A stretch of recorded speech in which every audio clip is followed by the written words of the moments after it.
guys, welcome back to my channel. So today is my 24-week pregnancy update. I've been doing them pretty much, actually I've been doing them weekly for the past few weeks, so if you haven't already subscribed to my channel just to get notifications to all my videos, then please hit the subscribe button below. I would love to have you guys here with me on my channel to chat about pregnancy, fashion, beauty, and things like that. So anyways, a crazy thing happened this week, and like I said in last week's video, something new happens to my body every single week. Like, there hasn't been a week where it's been the same and I've just been chill. Like, I think I seriously have every pregnancy syndrome in the book. I had a rash all over my body in my first trimester. I had severe morning sickness. Luckily I haven't gained too much weight, but I'll get to that at the end of the video. And yeah, crazy things have happened in this pregnancy. Like, I just really hope my next pregnancy is smoother than this one. So like I said, something crazy happened this week, and it wasn't a good thing in my opinion. I mean, it's a good and bad thing, but basically I think it was on Monday or Tuesday, I had the most severe sciatic / abdominal pain I have ever had in my life. And it started after I had like a sandwich for lunch. So I thought maybe I just had too much at lunch, and it just, I don't know, I was having like gas pains, which I wasn't, but I thought maybe that's what it was. And I don't know, just couldn't fit all that stuff in my stomach because, as you guys know, when you're pregnant, all your organs get moved around and there's just not enough space, and that's why pregnant women always have to pee all the time. So yeah, I thought maybe that's what it was. So it started out just with like a little sciatic right above my lower left hip bone, and then it basically throughout the entire day started to get worse and worse and worse, and I could barely sit down, I could barely move around. It seriously was like a throbbing, constant pain, and I am not that kind of person that goes to the doctor for everything, which I know is not good if you're pregnant, because even if you have a small symptom, my doctor has, well, she kind of scolded me after this whole fiasco, but she basically told me that even if I have something that might concern me a little bit, that I should just tell someone about, like the emergency room or her basically, just because you'd rather catch something sooner rather than later since you're growing a baby. So I don't know, my old self, like pre-pregnancy, I basically put everything off, like besides the dentist. I go to the dentist a lot, but as far as like me being sick, like if I have a cold or if I have some kind of earache, I'm never going to the doctor. I just feel like my body will heal itself, and I don't really need to rush to the doctor every 5 seconds. So yeah, that's kind of how I felt with this sciatic pain, because I was looking online as I was feeling like severe pain, and a lot of girls said that, oh, this could happen, it might be around ligament pain, a growing pain, like it could be so many different harmless things that I was like, well, I'm not just gonna rush over to the doctor, especially since my doctor's kind of far. So I basically just waited it out, and he wants me to go to the doctor for every little symptom, and I'm just like, no, this is normal in pregnancy. So I thought it was gonna get better, but basically as the night grew on, it was so bad that I couldn't even move, I couldn't walk, I couldn't sit down. I was basically just stuck laying on my right side since the pain was on my left side, and the pain had wrapped all the way to the back of like my lower back, and I thought for sure, because I always think I know what I have, but it's never the case, especially when I'm pregnant, but I thought for sure it was a kidney infection, because I had all the symptoms and I was peeing all the time, but honestly pregnant women pee like all the time anyway, so that doesn't really mean you have a kidney infection. So I thought that's for sure what I had. And so I was like, I'm not gonna go to the emergency room because my doctor's office was closed. I was like, I'm just gonna wait until the next morning and go see her anyways, because I knew that, I don't know, I was gonna have to see my doctor about this anyways, even if I went to the emergency room. So I kind of just skipped the emergency room and dealt with the pain, and it was so bad. So I could not sleep until like 4 a.m. because the pain was throbbing, and Doug was like so concerned, like rubbing my side all night. So the next morning I went to my doctor's office, and she basically scolded me and told me I should have gone to the emergency room if it was that bad, but hindsight, I don't know. So she told me that I did not have a kidney infection after testing my urine, and she let me know that my baby was pressing on a nerve. So it was creating like a shooting pain down my leg and down like the left side of my body. And it's such a relief that it was nothing big, and it wasn't like a kidney infection, and it wasn't a big deal. It was just the baby is weighing a lot more now, and she has the ability to like take over my whole body and press on a nerve. It's just, this little baby's gonna be a fireball, like I already know. So anyways, I'm lucky that nothing bad came out of that. So I came home still with the really bad pain off and on now, and I thought maybe it would be a good idea to do some yoga positions for like pregnant women to try and move my baby off the nerve, and that seriously worked. I did some like exercises on the floor, really like gentle ones, nothing crazy, not like me standing on my head or anything, and different positions just to try and get her to move off my nerve. So I felt better and the pain went away, and that seriously worked. So yeah, that is a crazy thing that happened, and it could have been a multitude of things. Luckily, it was just her being bigger and pressing against my nerve. But yeah, so that is a crazy thing that happened this week. The next thing that I wanted to talk about, sorry that was such a long-winded story, but that is, I had to include it because I feel like it happens to a lot of pregnant women. Okay, so the next thing that I know you guys will be interested in is the anatomy scan. So I didn't talk about this, I don't know why, because it was such an issue my first trimester. If you guys don't know what an NT scan is, I'm sure all the pregnant moms or just regular moms out there know what it is.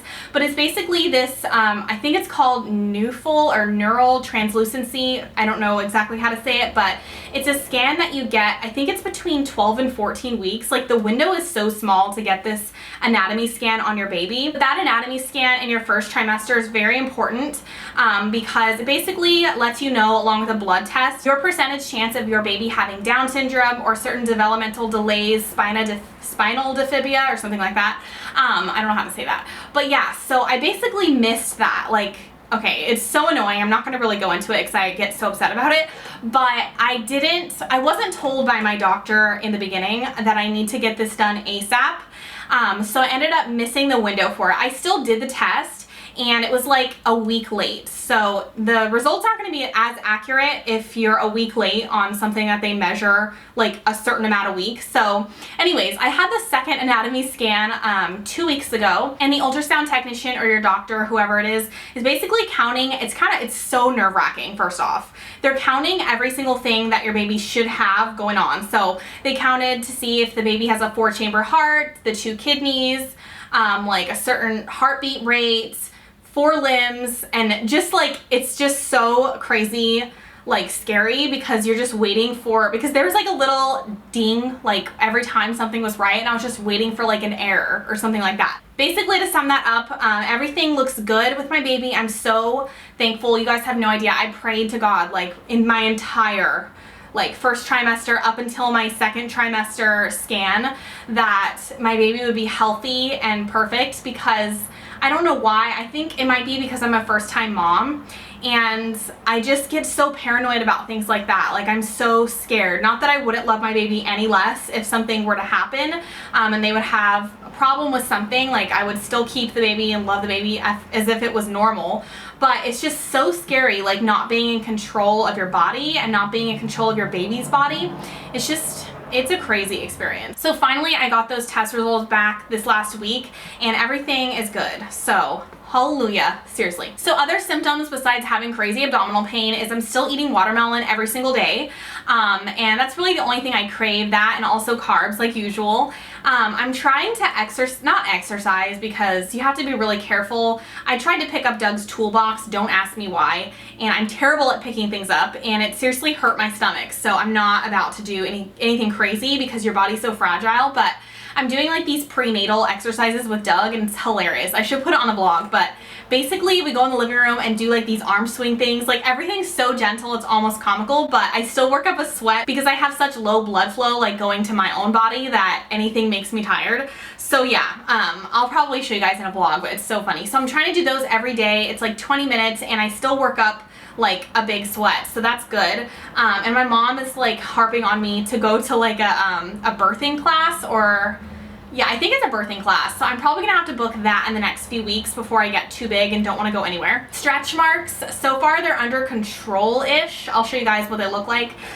They're just basically on my sides. Like, I don't have any on my stomach. My belly button's not popped out yet. So yeah, I don't see any stretch marks on my stomach yet, but I feel like the ones on my side that I had before from losing weight, they're just getting bigger and more noticeable. So that's not cool, but it is what it is. And then the other thing, weight gain. I am gaining the right amount of weight. I just went to the doctor, like I said, this week, and she said that I'm 1 pound less than what I should be, but she said it doesn't matter. So yeah, I think I started out at 127 or 126, and now I weigh 139. I wrote it down, so I'm looking over here.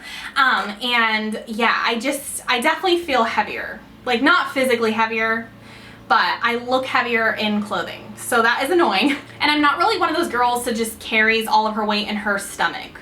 Like, I'm 5'3", so I'm kind of short, and you can see it everywhere. So yeah, I'll be happy to lose the weight after my baby comes, but I know it's not gonna be like my priority or anything like that. So yeah, weight gain is normal, and I think I have 15 pounds more to gain, which is crazy to think of, but a lot of that's your baby and your fluid and all that stuff. So I forgot to mention the stretch mark cream that I've been using. It's called Dream Belly Butter Natural Stretch Mark Prevention and Repair, and I love it.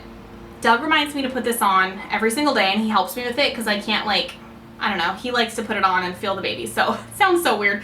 But yeah, so it's just like this really thick cream. I was using cocoa butter for a while, and I kind of, you know, switched between this and cocoa butter, but I just find that this one's a little bit more moisturizing and it's thicker, so I feel like it'll do the job better. But you're honestly not gonna know until after your baby comes out to see like if what you were doing prevented stretch marks. I just think like sometimes, you know, you can put all these topical creams and like oils on you and things like that on your body, but at the end of the day, it's really your genetics. So yeah, I'm gonna try and be prepared, but I'm probably gonna have stretch marks no matter what. Okay, so this is my stomach for 24 weeks. It is so much bigger. I'll try and stand up taller. So yeah, my stomach is huge, and I know you guys can't really see, but I have a few stretch marks like right here on my sides, so just like right here. And my stomach is super pale because I don't fake tan it, if you guys are wondering. And the line right here that like comes out, called the linea nigra, it's not showing yet. And I'm kind of wondering when that'll show, but I still don't feel like my belly button's gonna pop for a few more weeks. But yeah, that's what it looks like. So that's it for my 24-week update. If you guys like this video, then give it a thumbs up. I also forgot to mention, I know my background's kind of different. I'm trying to rearrange this room to like make room for a crib if I'm gonna get one. I don't even know if the baby's gonna use the crib because I'm getting a bassinet. So kind of like juggling with that. Also, I know the lights distracted you guys before behind me, so I took those out. And I did want to mention that I think I'm going to put Doug, if he wants to do it, in every other pregnancy vlog update, because having him in it every week, I know he'll just get burnt out. And we still have almost halfway to go. So yeah, basically he'll be in the next one, hopefully. So yeah, thank you guys again so much for watching, and I will see you next time. Bye! Hey guys, welcome back to my channel. So I wanted to end the month of August with a favorites video. I usually do these every 3 to 4 to 5 months, depending on how many things I'm trying that month. And I don't do them really often because, as you guys know, I basically stick to the same makeup